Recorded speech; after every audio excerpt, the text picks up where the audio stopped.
The Kingdom of Lesotho is about to embark on a transitional justice framework on the advice of the SADC facilitation team to help the Kingdom of Lesotho get out of its long-term political conflict that has been hindering its economic growth and peace. The basic features of the transitional justice framework Basotho must consider adopting must be suited to their history and aligned to their immediate, medium-term, and long-term national objectives. Even so, the customary framework of transitional justice tends to follow three steps and phases. So says the document that is under discussion between the government of Lesotho and the facilitating team.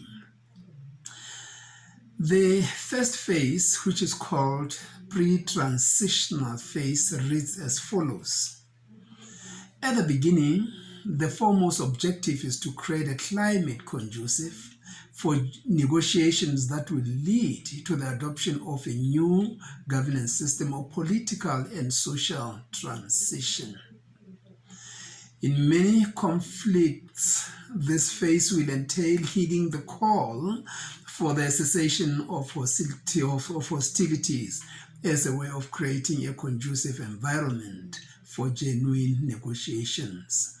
It is in this phase where mechanisms for the returning of exiles or even exchange of the prisoners takes place, and parties are called upon to honor the ceasefire agreements and to hold all forms of violence related to the conflict.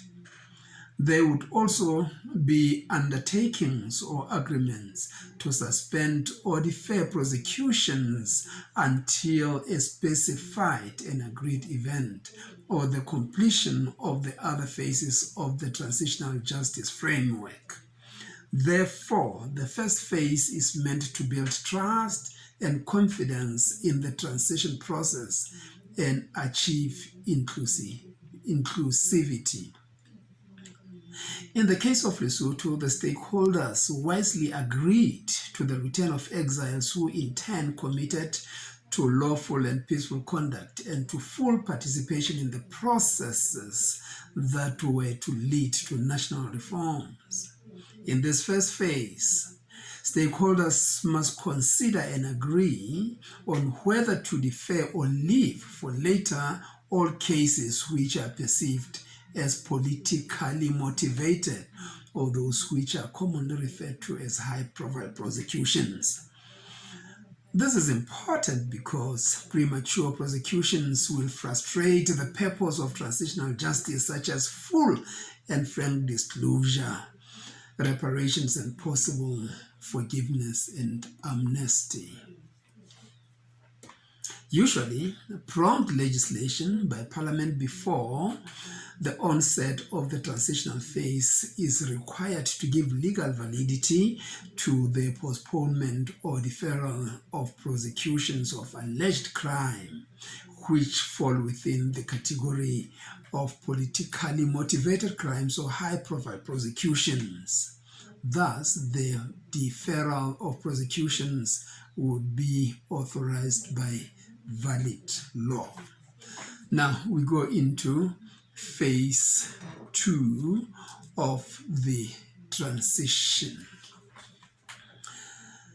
This phase is the core of the transitional justice framework, where Basotho must decide on a number of difficult structural and procedural issues.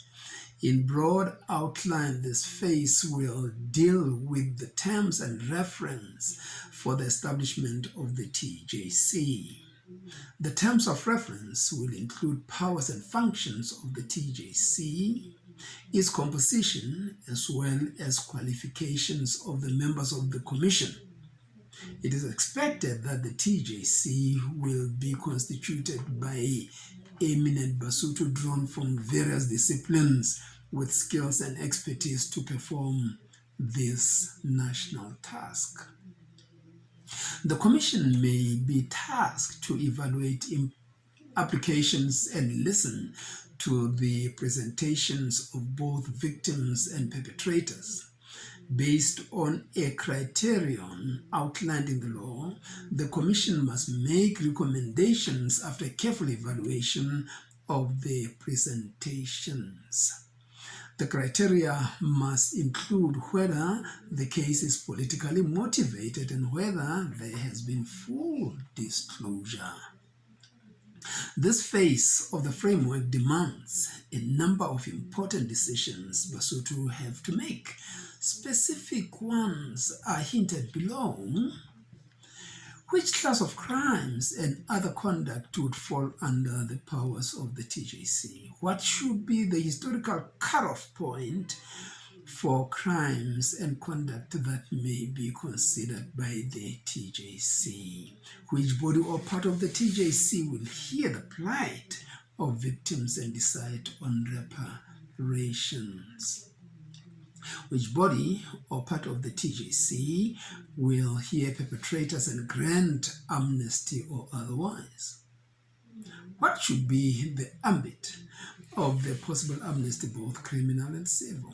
What is the place of forgiveness and reconciliation, if any, in the work of the TJC? What would be the statutory lifespan of the transitional justice process? Will the broader public service and other stakeholders not necessarily related to defined crimes be allowed to make submissions, and on which issues? How and by whom will the TJC be held to account? What would be the role, if any, of the National Reforms Authority in the transitional justice framework? Now, the last phase. The post-transitional phase will largely involve the implementation of the findings or determinations of the Commission. Careful consideration should be given to whether these are binding and have legal effect or simply recommendations. A clear decision should be made on which entity of the state should be responsible for implementing the findings and rulings of the TJC. Now, the very last point, which is recommendations, reads as follows. 4.1 of the recommendations says, the principle of establishing a broad transitional justice framework must gather legitimacy from stakeholders wider than political parties in Parliament. To that end, it may be prudent to convene an attenuated leaders forum for discussion and endorsement of the principle. Given the COVID pandemic, this gathering must be representative but small and of limited and focused duration. Let's go. If the principle is supported, steps should be taken to ascertain the modalities around promptly convening Parliament and passing the proposed initial legislation recommended for the pre-transitional phase. 3. It is recommended that Parliament pass as soon as practicable substantive legislation on transitional justice that establishes the Transitional Justice Commission as a sequel to the prompt legislation envisaged in paragraph 4.2. The last one. The government of Lesotho and other stakeholders must devise a comprehensive communication plan that seeks to inform Lesotho of the progression of the national reform process as well as of the implementation of the transitional justice framework.